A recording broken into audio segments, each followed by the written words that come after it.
This podcast episode comes out 2 days after Memorial Day. But we will never forget the many men and women who paid the ultimate sacrifice defending freedoms for our country.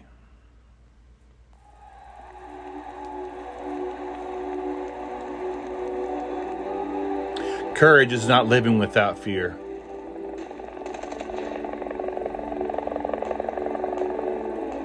Courage is being scared to death.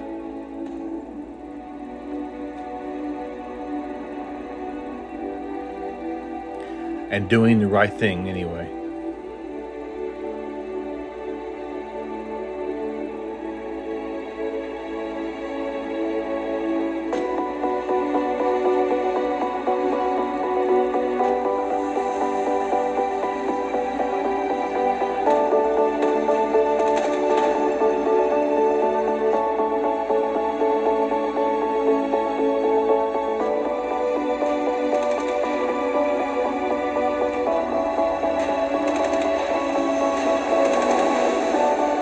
It is foolish and wrong to mourn the men who died. Rather, we should thank God that such men lived.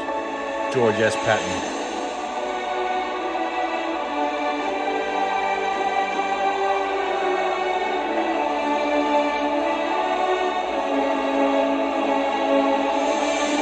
It is, in a way, an odd thing to honor those who died in defense of our country, in defense of us, in wars far away. The imagination plays a trick. We see these soldiers in our mind as old and wise. We see them as something like the founding fathers, grave and gray-haired. But most of them were boys when they died, and they gave up two lives, the one they were living and the one they would have lived. When they died, they gave up their chance to be husbands and fathers and grandfathers. They gave up their chance to be revered old men. They gave up everything for our country, for us. We owe them a debt we can never repay. All we can do is remember them, what they did, and why they had to be brave for us. Memorial Day. We will never forget.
This is Chit and Chat, the encouraging one another podcast. Interviewing musicians, comedians, sports personalities, and many, many other individuals all over the world, sharing their story of encouragement, inspiration, what they've been through, what they've gone through, as well as amazing musicians from all over the world. Kick back and relax. For some amazing people you probably have never heard of and their story. Each of us have a story of hope, of courageousness, of inspiration. This is Chit Chat, the encouraging one-on-one podcast. It's always about encouraging others.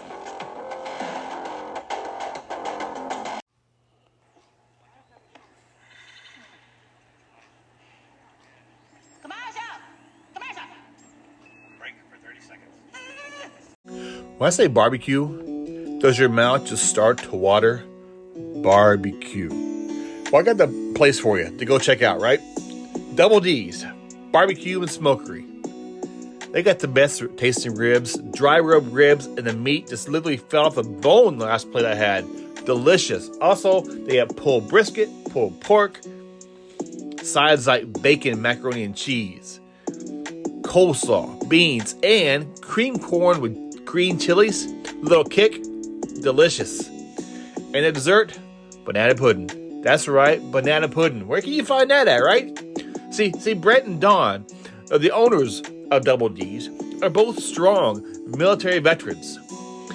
They have found a home here in the Pacific Northwest, and their roots range from Texas to North Carolina and everywhere in between. They bring their amazing flavors to their ribs and their food truck, which is a catering business as well. You can reach them at 360-960-9093. They're on Facebook, Instagram. That's right, Double D's, Barbecue and Smokery. Delicious tasting ribs and barbecue. You got it. Check them out.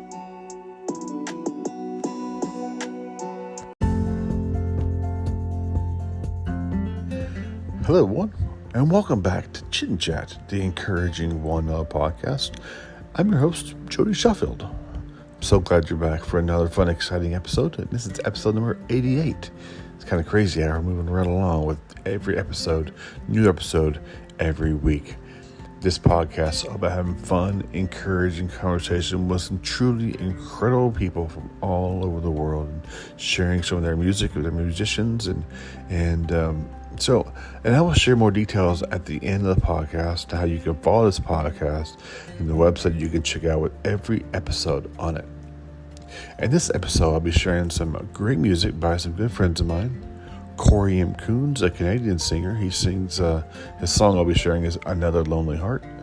Kirsty Cross, her song Moving In, and Brett Dooley, Was That a Life?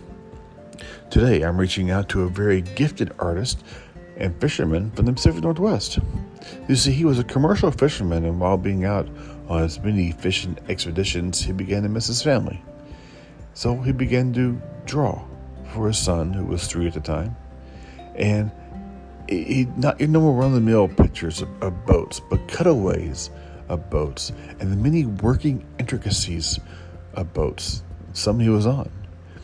And he also shares fun little story details in each compartment all over the ship, from someone laying up laundry in the laundry room. And as a result, these pictures are intended to combine several purposes in their technical drawings and caricatures of boats and people. I'm so excited to talk with Tom Crestodina today to hear his amazing story and about his book called Working Boats. I'd love to hear who's encouraged him and who's inspired him. This is Chit and Chat. My guest, Tom Crestodina.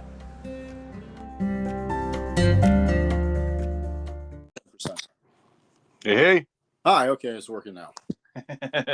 Technology. Sometimes it's a little fun to play with. Yeah.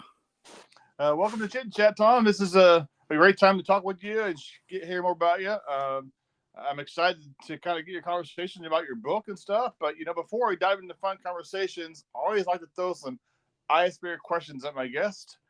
Hope you got your thinking cap on. Okay. First one is, if you work from home and you have any view, the ocean, the waterfall, the woods, what kind of view are you referring if you're working from home? Oh, I would definitely have a working harbor outside. And sometimes I think about, I got my start in the maritime industry in Seattle, and there are all these condos that have been built, beautiful ones, some of them older and a little less swanky, but they are all very expensive, and they all look down at all of our fishing boats, and I always think, wow, those guys paid an awful lot to look at us. when we're down here in our grubby boats, and I still love it. That would be, if I had a choice of anywhere, it would be a working harbor. And where I am, I'm about 10 minutes walk away from that kind of view, maybe a little less. Question number 2: what movie can you watch always? Watch on TV, you'll watch it. But you have a DVD, you pop it in and watch it again. What, you have a movie you always watching? That I would always watch. I like old classic cinema, like from the middle and early part of the 20th century, and I never say no to the classics of Casablanca or those old Humphrey Bogart movies, Maltese Falcon, and especially the ones where he had boats. To Have and Have Not, Key Largo, African Queen.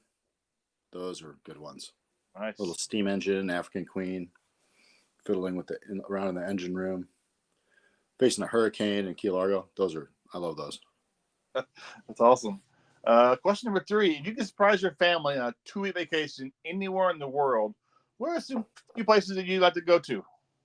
Oh, geez. Well, we've been so busy here that's not something that it's been easy for us to think about.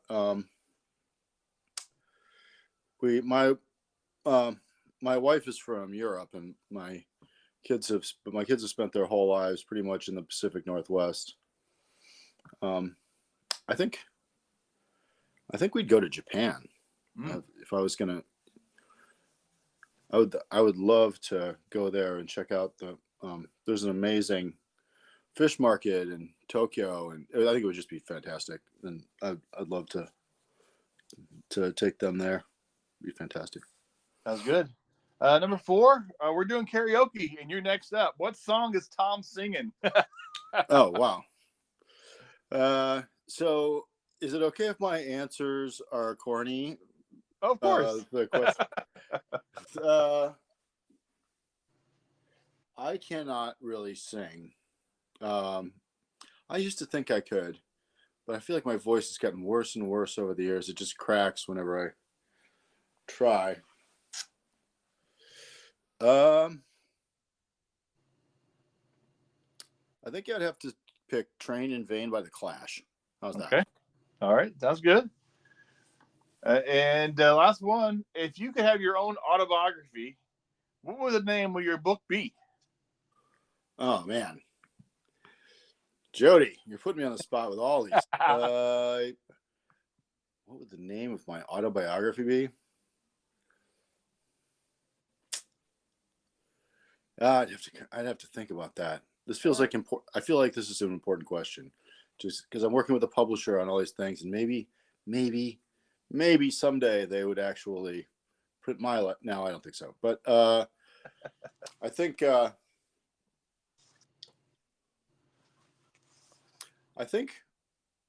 this is going to sound funny, but I would call it the Red Jelly of Courage. Red Jelly of Courage. Yeah, in my profession, if you're a seiner in Southeast Alaska that is a fisherman who uses a net like we do, in the same method that we do, and sometime in your first season, you're inevitably going to get a little piece, probably an invisible piece of red jellyfish in your eye, and it's a rite of passage. It's the moment that you learn that there is a little bit of pain that goes into what we do, and it doesn't go away as quickly as you want it to. And I think that would be my title. All right. Listeners out there who might not know who you are, can you let go brief bio on who Tom Crestodina is? I'm saying it correctly. Crestodina, correct? Crestodina, yeah, that's right. A little bio about yourself, if you don't mind. True. I tell the bio. Yeah, I can do that. Is that what we're doing? Yes, sir. Okay. So I am a fisherman. I live in Bellingham, Washington, the very kind of northwest corner of the United States. But when I grew up in the Midwest, in Illinois, and to a lesser extent in Iowa, and we my family was both of my parents are from Iowa, and so I lived in the suburbs of Chicago when I was growing up. And when I was in my late teens, I came out to the Pacific Northwest for the first time to stay for a few months in Eugene, Oregon, and I was really amazed by the forests and the mountains, and I thought it was just spectacular. And I ended up going back to the Midwest, and I came back out here in 1994 when I was, or 93, somewhere there, when I was 23 or 24, and moved to Seattle after a few stops in between. And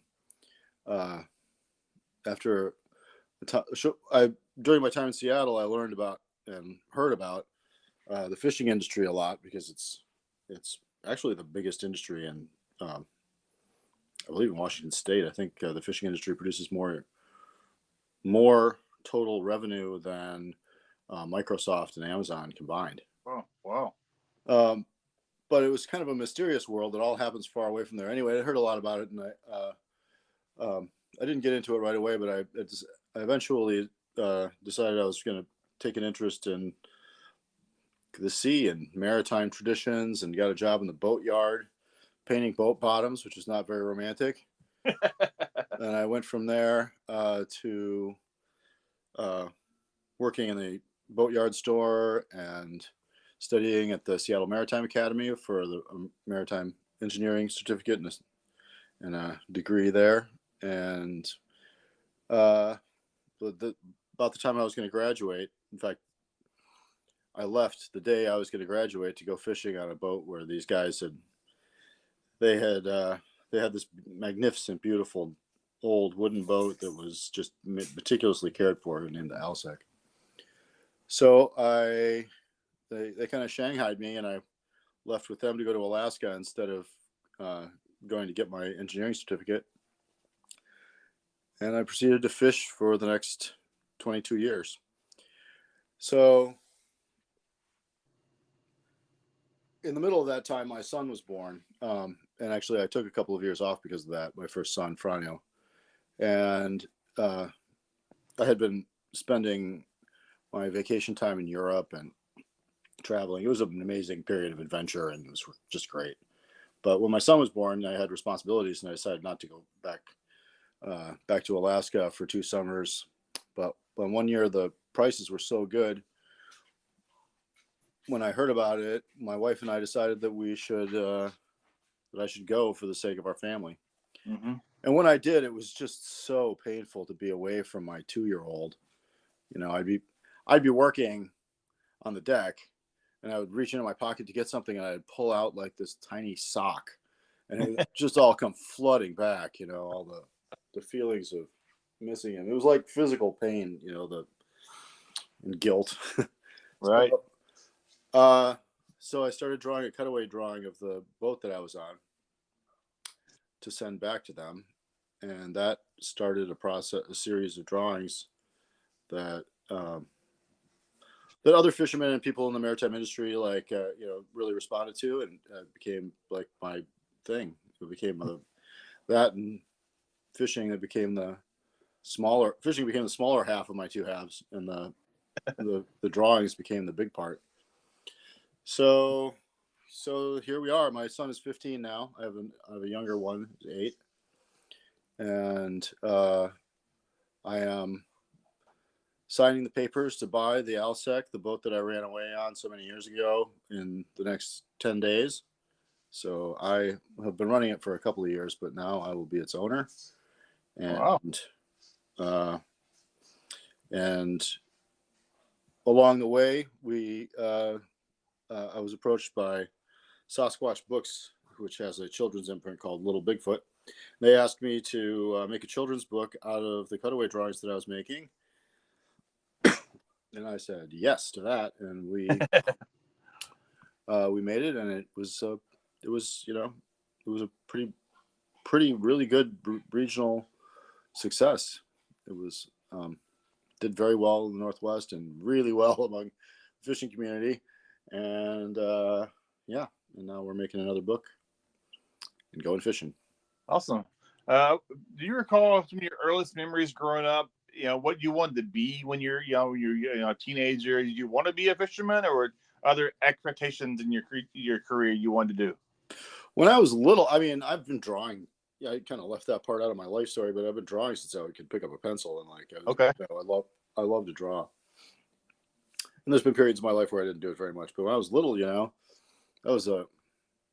I was kind of repeatedly told by people that it was crazy to go into a career in art. There were important people in my life who were dead set against that idea. So I didn't ever believe that could be, but that I think it was always where my heart was. And I feel so incredibly fortunate. It's just crazy that I've been able to make it into the main way that I support my family now. Who's had the most influence in your life, either while growing up or perhaps today, kind of helped you along the way? Who was the biggest influence on me? Yes, sir. Oh, I think there have been a bunch of people. The commercial fishing is a brutal and grueling affair a lot of the time. Sometimes it's not. Sometimes it's a walk in the park, but it also involves a lot of knowledge, and that I admire people who know so much more than I do. But the four guys that took me to sea to begin with, I probably learned as much from them as I have from anybody in my life. The captain, John Peckham, Ed Trumbull, who was our skiff man, and John Herricks and Todd Bauer. The four of them taught me so much that first, it's a lot like work, and it takes a little getting used to, being a small vessel with, you're not going anywhere. You're committed. And it's there's a lot of intense physical aspects to it. Like I was saying earlier, there's a certain amount of pain and a lot of sleep deprivation and a lot of thinking and figuring out ways to suss out problems and how to figure out ways to move forward. And those guys were just amazing at all those things. With John Herricks, my friend, who I worked with on the boat for, I think, 13 or 14 years. I spent hours upon hours looking at problems in the engine room and looking at things that we were, problems that we were trying to figure out. And the two of us talking and thinking together, those guys had an enormous influence on me. Nice. I found an article that you were interviewed in. You shared as a youngster. You were something of a wharf rat. You would talk your way on the fishing boats and see the inner workings of boats. Can you share about that a little bit? Well, I think I misquoted there because I was really an adult before I got into it. The first time, I mean, I didn't know anything about boats. I kind of deliberately, I was at a point in my life where I needed something that was going to really absorb me when I was 27. And I had really kind of found a direction in my life that made sense. And at that time, I met a marine engineer. I had my sketchbook. I was drawing stuff, and we got to talking about his work. And he kept taking my sketchbook and drawing pictures of how things worked. And I was asking more and more questions. And we filled up my whole sketchbook with mechanical drawings over the course of a few hours. And that was the moment that I decided I really wanted to get into. I was just blown away by the complexity, the depth of what there is to know about. He was not a fisherman, but he was an engineer on a sailing cruise ship. And, I didn't understand how a sailboat could sail upwind. And he drew it for me and talked to me about, fluid pressures and the Bernoulli principle and all this. It was a fascinating conversation. And I was like, I really occurred to me there that I was just scratching the surface. and that was when I got that bottom painting job, which also had a lot to it. There was a lot to learn there about chemistry and biology and the kinds of, you paint the bottom of the boat to keep the barnacles from growing on it. So there's a lot of poisons involved. That was very, fascinating for a little while. I needed to grow out of that, but that was kind of how I got my start. And then for those next few years, I was crawling around in somebody's bilge like every weekend with friends, fixing stuff and learning things. And your book Working Boats. In that book, you share 10 different types of boats, and you designed and performed a variety of jobs in your pictures, and 5 of them were fishing boats. Were you on a majority of those boats, or was it just kind of you get a chance to tour those? How does this come to be for you? Okay, so there's one that I've spent years and years doing, which is the Salmon Seder. And the initial plan was that section was going to be the biggest section in the book.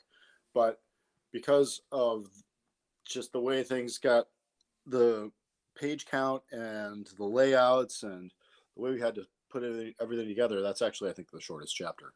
So of the others, let me think. My normal process, if I'm going to do one of these cutaway drawings that the fishermen and the sailors like, is to go aboard and have somebody either let me go around and take pictures and make sketches so that I can get all the little details that make it authentic, mm-hmm. or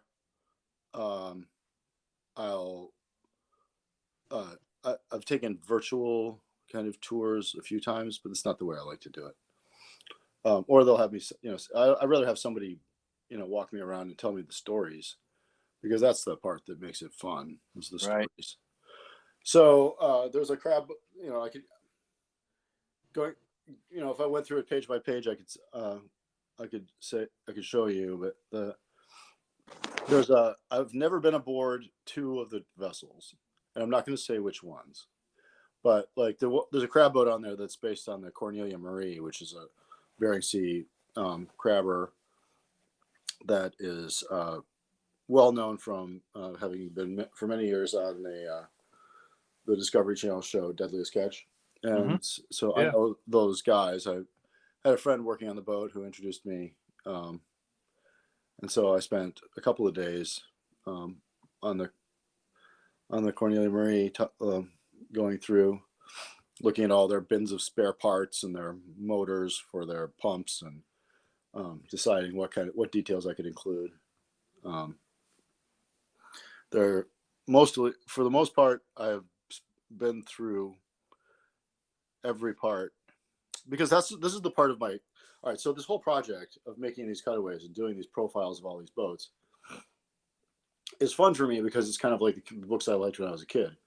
But the really great part of it is ultimately that over the course of doing this, I've had all these mariners have come to me and said, hey, you should really do, my boat or a boat like it.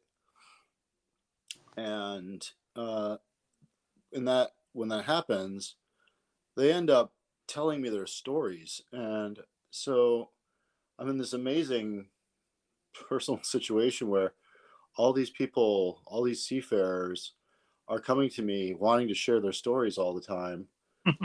And it's just miraculous. I mean, I try to share it as best I can. That's really the magic of what has happened with my drawings. And I found your book, stories. Barnes and Noble, and I went through each page, and every little book and each little section just kind of exploded with details in every room. I'm a Navy guy, I was a surface guy, so everything about doing a Navy book, all the submarines and ships and stuff. Oh, I absolutely would love to do that. If I had, all the time, and if I had, if there was time, there's just so many things that would be so much fun to do. I could do a whole book of Coast Guard boats. I could do a whole book.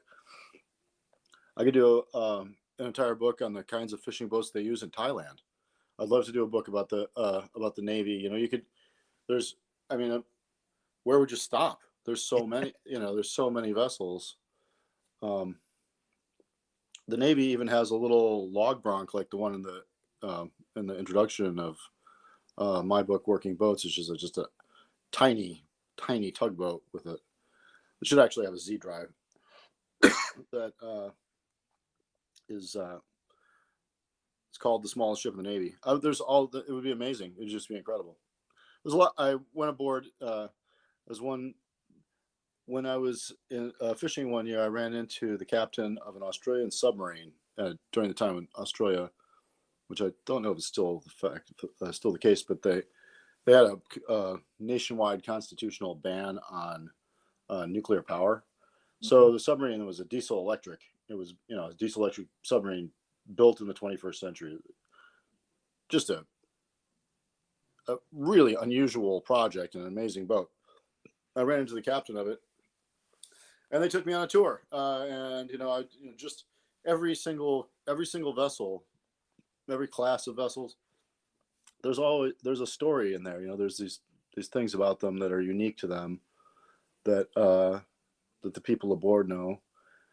There's the Coast Guard has an icebreaker, the Polar Star, I believe, that has. It always lists to one side. I believe it's to starboard, and it has a Starbucks on board. It's like there's every single vessel that you talk to people about, that you learn about. They have something special about them, and where do you stop? I would love. Yeah. I need more time. I get a friend of mine who was in the Coast Guard, was in Alaska on an icebreaker for a number of years. Now he's down in Alabama, or Arizona somewhere. But yeah, is tons and tons out there. And while the fishing industry is very dangerous, I see some of your books of the fishermen with the high seas and the freezing temperatures, and you have the flares and all the emergency things on there. It's so detailed. It's truly amazing. Oh, there's so much that we had to cut out and that I want to put in the future. But I did these drawings to show how an emergency position indicating radio beacon works. I made drawings of flares at night, lighting up the boats. There wasn't space to do everything we wanted to do. And so now I'm going for round 2, and we'll, So that's upcoming project. Did ET on that upcoming book at all? I think the current plan is this is going to come out in 2026, because all these drawings that I made in these, you're talking about the details. All the principal drawings were, they're pen and ink drawings drawn on big sheets of paper, and it's an incredibly time-consuming process to do all this little cross-hatching and ink drawing all these things, and then sometimes you realize that you've gone the wrong direction, and you take a week's work and say put it in a drawer and start over again. Oh, so it's quite time consuming, but I'm hoping that we can get out ahead of that. We also made this winter we made a coloring book to accompany the Working Boats book that came out in last October. So there's a coloring book that will come out this October on Halloween. Oh, nice. Oh, you're doing some occasional book signings. That's also YouTube videos. You kind of share about your stories at sea and stuff. You're still doing that? I have been right now I'm working on a big project for Oregon State University Sea Grant project, which is it's a kind of a marine biology, fisheries, and maritime education project. It's so it's Oregon State, if I said that correctly. And then so I'm making a set of drawings for them to use in their communication efforts of all these different commercial fishing species and stuff. So this is it's a pretty big job, and it's going to take, I just did a coloring book, and now I'm doing this. So I haven't had a lot of time to travel around and do books, but I do locally here at Bellingham. You got a website or a place people can follow you and your works and your pictures and whatnot? Yeah, absolutely.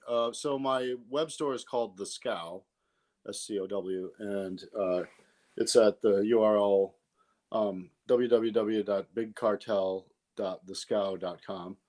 And I am really conscientious about keeping my Facebook page updated, and to a lesser extent my Instagram page, which are also both called The Scow. Because my website's called The Scow, there are a lot of people in the Northwest in the fishing industry who call me The Scow. I guess the shoe fits. What does a scow mean? Well, specifically, I'm referring to these power scows, or these kind of very unglamorous boats that were built to tender fish in the middle of the 20th century, and they're house aft, flat bottomed,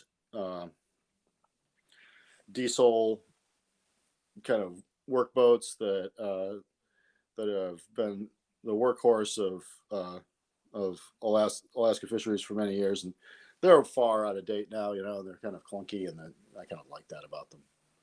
So the scow can mean a lot of things. There's barges and sailboats that are called scows. Like a lot of maritime words, it gets used for a lot of things, but that's what this podcast is all about encouragement and sharing positivity. As we begin to wrap up a little bit, I'm kind of curious as you share any encouragement to young artists out there who might not think their work is good enough or their paintings are good enough. Any words of encouragement you give someone? Well, I would say this.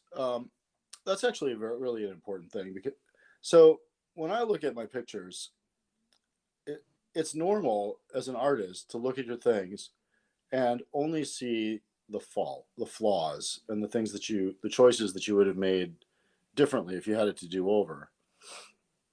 But it's really it's quite hard just to see your work and appreciate it like right off the bat.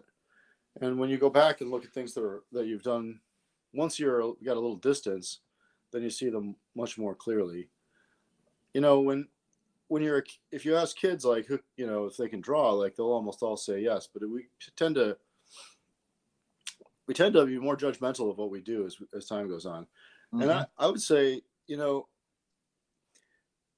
when you make mistakes, that's really the learning process right there. You have to give yourself the time and give yourself credit, because your work is much better than it looks to you right now. Mm-hmm. That's really and making mistakes, go and do it, not just in drawings, but in life. You got to cast around a little bit to get to, catch the big fish. This time and time again, we live in a cruel world sometimes where someone says you can't do this or you can't do that, and people bully their dreams. Hey, continue pushing and painting and podcasting, whatever you're doing, and don't, any words of wisdom for folks out there who face those challenges. Well, as I was saying earlier, like, I was explicitly told that it was a bad idea to become an artist, right? Like when I was a kid. I mean, people were very clear about it. Like they brought up the starving artist and there's no money in this, and like talked about it a lot. And I couldn't help myself. I stuck with it.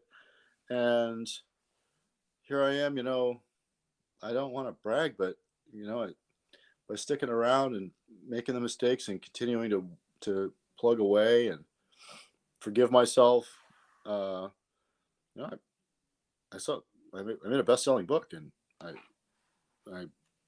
here I am. It can work out. It's really there. It's possible.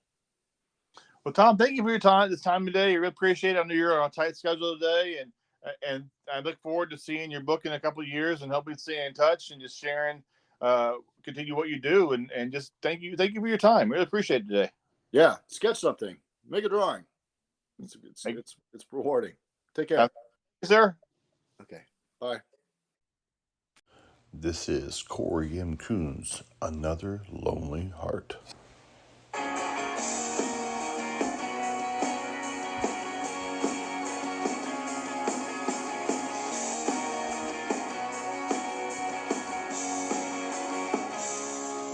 With the beating of a heart, we're risen from the sand and driven back to dust like seeds across the land.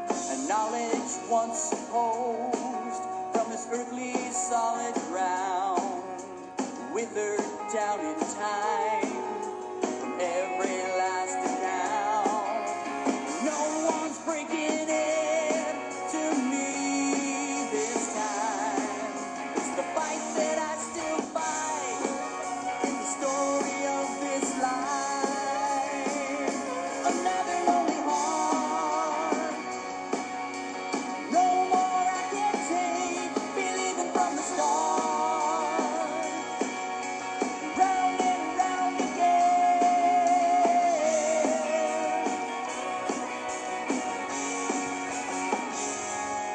There's a clear and narrow view through hindered, blinded eyes, left to wallow in our truth and falsify the right.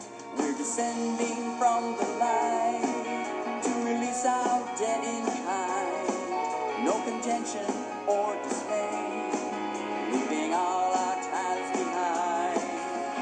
You can walk away, but I can never leave. It's the need that I still breathe, leave it all for us to see. Another lonely heart. No more I can take, we're living worlds apart. No, your life's a stage, another lonely heart. No more I can take, believing from the start. Round and round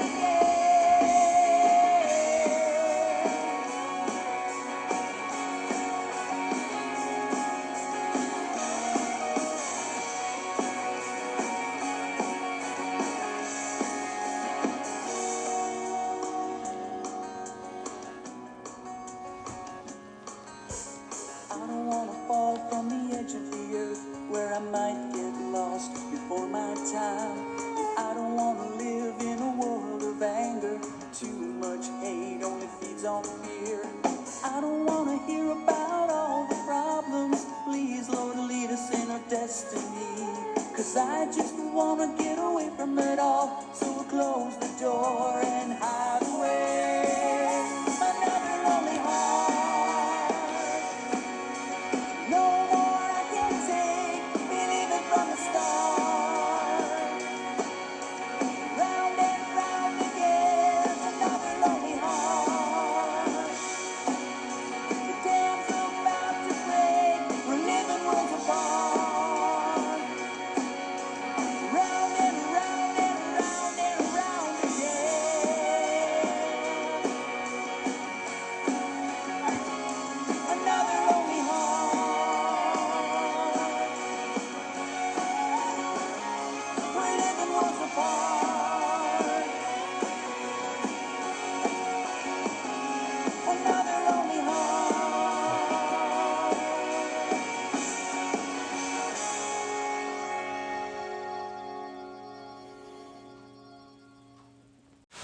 This is Kirsty Krause, Moving In.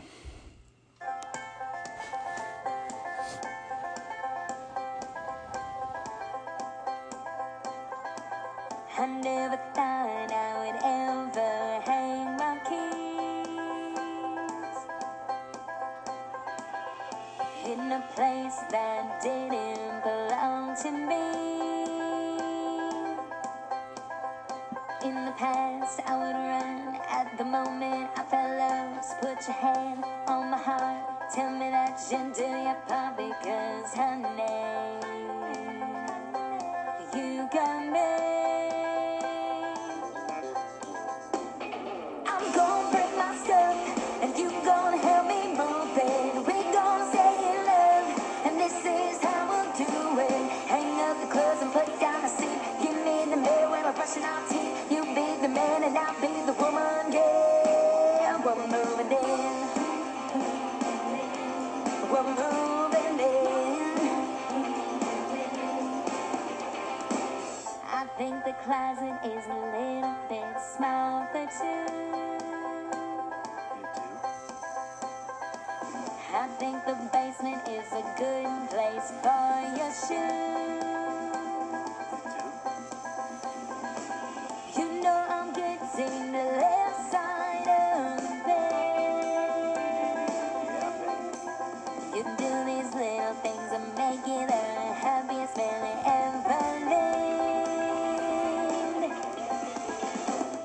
I'm gonna bring my stuff, and you gonna help me move it. We're gonna stay in love, and this is how we'll do it. Hang up the clothes and put down the seat. Give me the mirror when we're brushing our teeth. You be the man and I'll be the woman, yeah. We're moving in. We're moving in.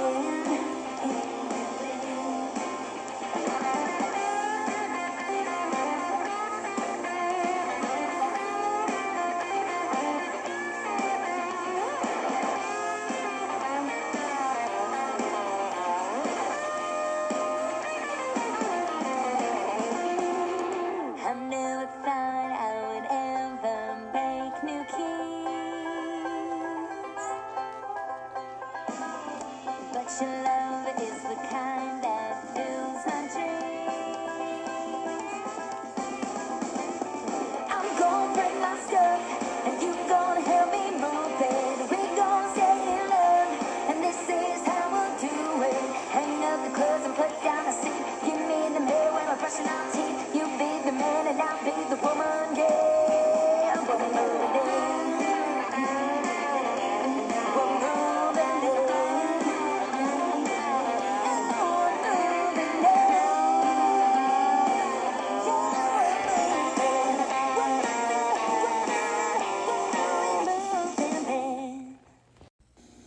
After these messages, we'll be right back.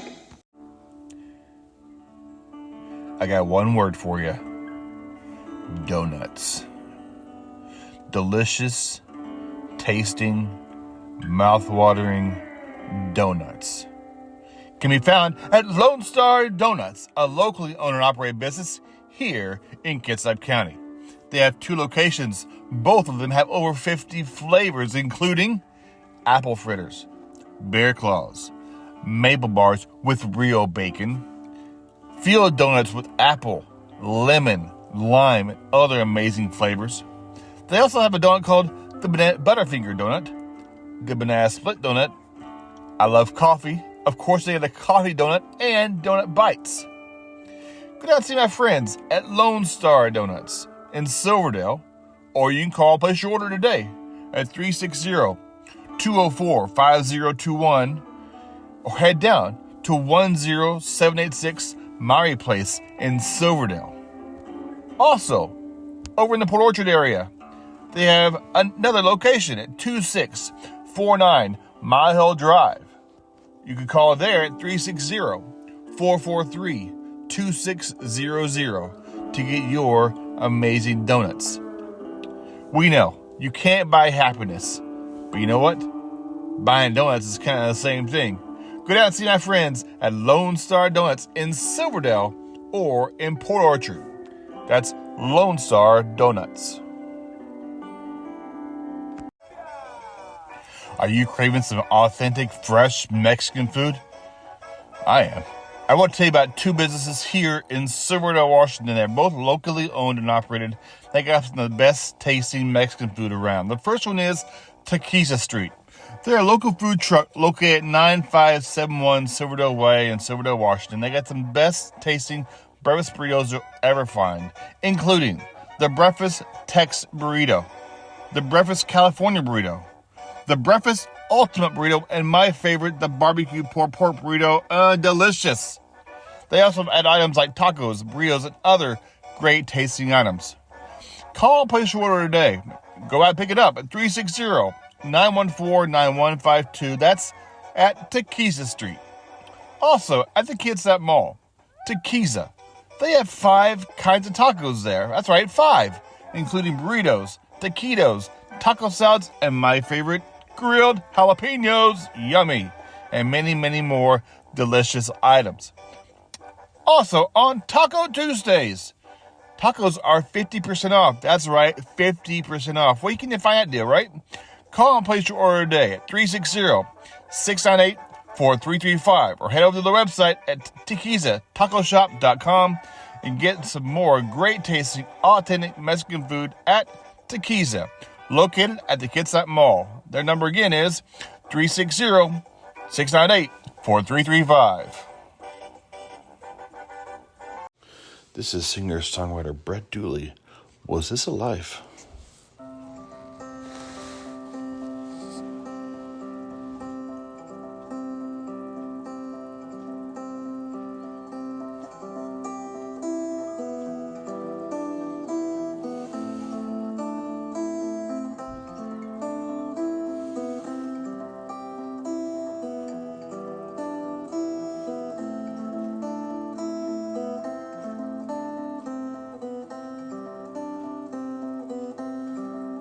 Was this life?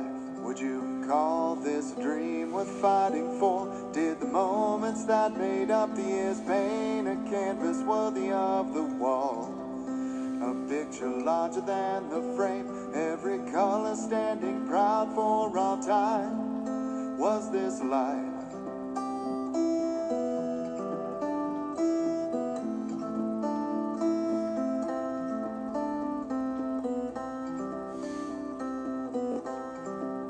Was this life? And could it have been something more? Will second guesses help to learn a lesson, or do they only make imaginary doors? Locked without a key, an endless maze to explore without a sign. Was this life?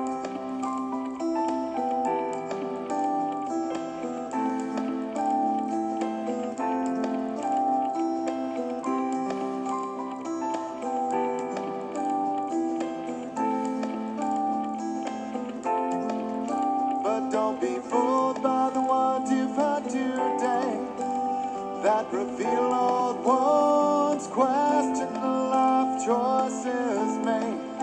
There's been so many roads to navigate, and I'm so grateful I've turned out this way.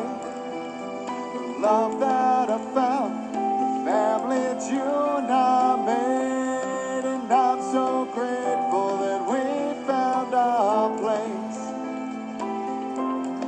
And I'm so grateful for all of my friends.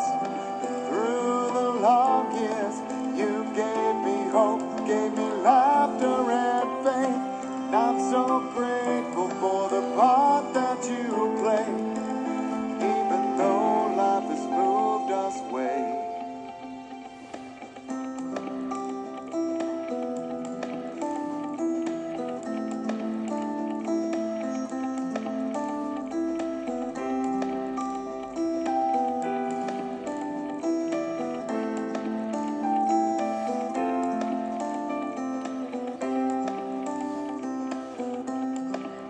Was this a life that my children will pass on to their own? Will the stories that they'll tell someday match my fondest memories of our home? Or will they teach me something new when we gather around in that future room? Was this a life?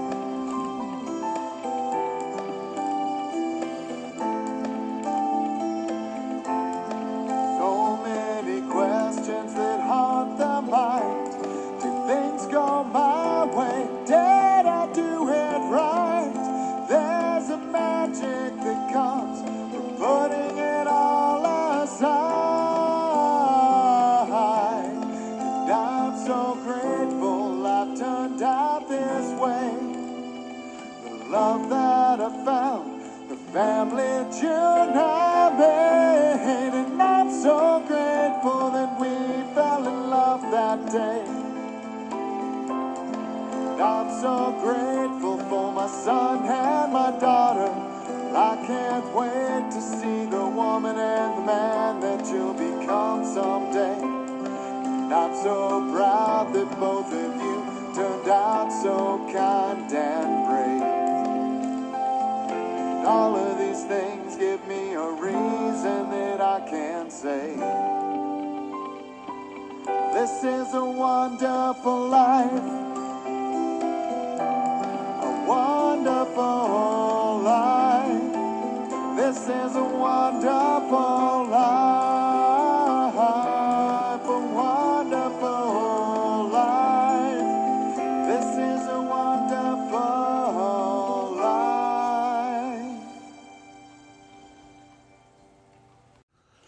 Thank you so much for joining the Chit and Chat Encouraging One Another podcast. And my guest today was Tom Crestodina, a fisherman and an artist, and his book called Working Boats is a very detailed book about 10 boats, and each room is so detailed. You gotta check it out. It's at Barnes & Noble, and you can probably find it on Amazon as well.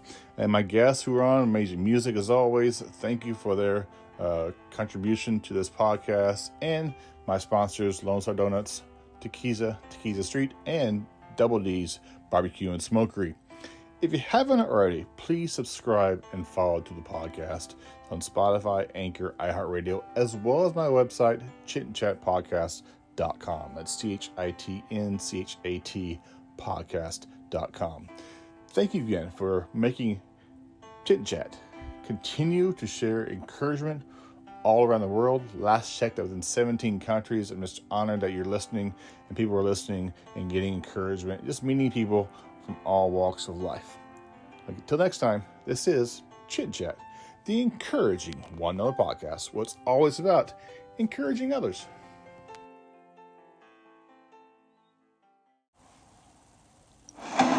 This is Chit and Chat, the encouraging one another podcast. It's always about encouraging others.